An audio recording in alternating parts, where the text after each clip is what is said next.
Queridos irmãos, muito bom dia. Hoje é dia 1 de março do ano da graça de 2023. E na sequência das nossas reflexões e voltando a Atos, capítulo 16, a partir do versículo 16, onde temos acompanhado este episódio de Paulo e Silas em Filipos, ontem lembrávamos o quão importante é estar no centro da vontade de Deus. Estar a fazer, a viver, a falar, a pensar aquilo que Deus deseja, aquilo que são os desígnios e os propósitos de Deus para a nossa vida. A questão muito evidente neste texto e sobre a qual já refletimos, mas que eu queria trazer hoje também à nossa consideração, é que tantas vezes quando isso acontece, apesar do nosso empenho, da nossa entrega, em muitas circunstâncias e por causa disso, as nossas vidas tornam-se difíceis. Vêm dificuldades. E notem, não estamos a falar de outro tipo de dificuldades, estamos a falar de dificuldades que estão diretamente relacionadas com a nossa obediência. Aquilo que acontece aqui neste episódio é que, por causa da obediência de Paulo e Silas, coisas difíceis vieram. O episódio começou com aquela menina possessa que os perseguia, que falava, e é verdade que ela estava a falar algo correto, mas a razão não era a correta, e por isso Paulo e Silas agiram sobre a vida dela, mas também agiram porque ela estava possessa, ela precisava de libertação.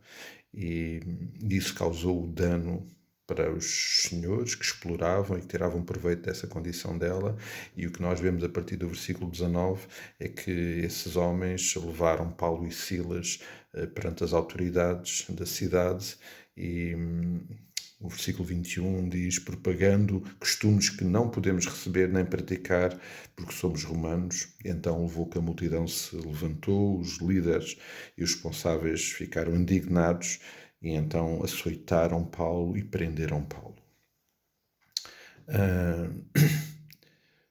Como lidar com situações que vêm à nossa vida diretamente por causa da nossa obediência?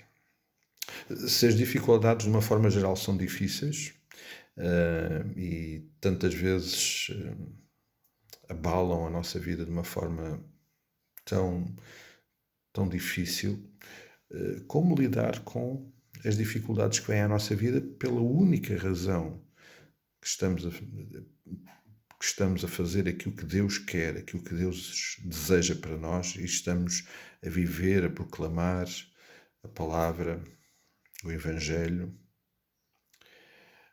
Amados, não é fácil. Não é fácil. Lidar com dificuldades nunca é fácil. Quando elas estão diretamente relacionadas com a nossa fé, com a nossa obediência a Cristo, mais difícil se torna.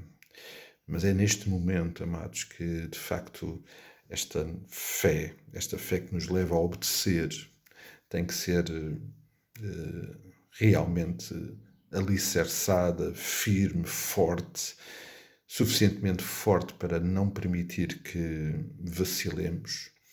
E é nessas situações que nós precisamos de facto de considerar em quem é que temos a nossa fé alicerçada. O Senhor Jesus foi muito claro em nos lembrar que se Ele foi maltratado, nós seríamos maltratados. Aliás, ele disse que seríamos felizes. Isto é um conceito de felicidade muito difícil de entender, mas é uma realidade. Foi o Senhor Jesus que o determinou, que seríamos felizes quando fôssemos maltratados por causa dEle, por causa da nossa fé e da nossa identidade em Jesus.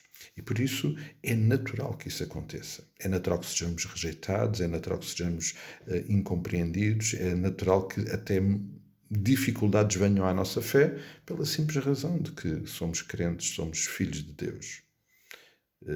Não é o nosso caso ainda de uma forma mais grave, mas nos nossos dias milhões de irmãos nossos são perseguidos por causa da sua fé e sofrem diretamente por causa da sua fé. Nós, tantas vezes, nos acontece de uma forma menos explícita, mas igualmente presente.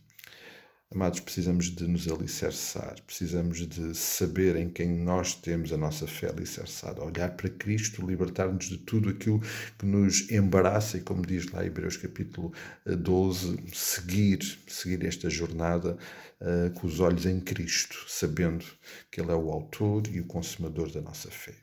Eu creio que vale a pena pensar nisso. Porquê? Porque diariamente nós somos confrontados com esta dificuldade. Não só os problemas inerentes a vivermos num lugar como este mundo, mas os problemas e as dificuldades que são resultado da nossa fé em Cristo.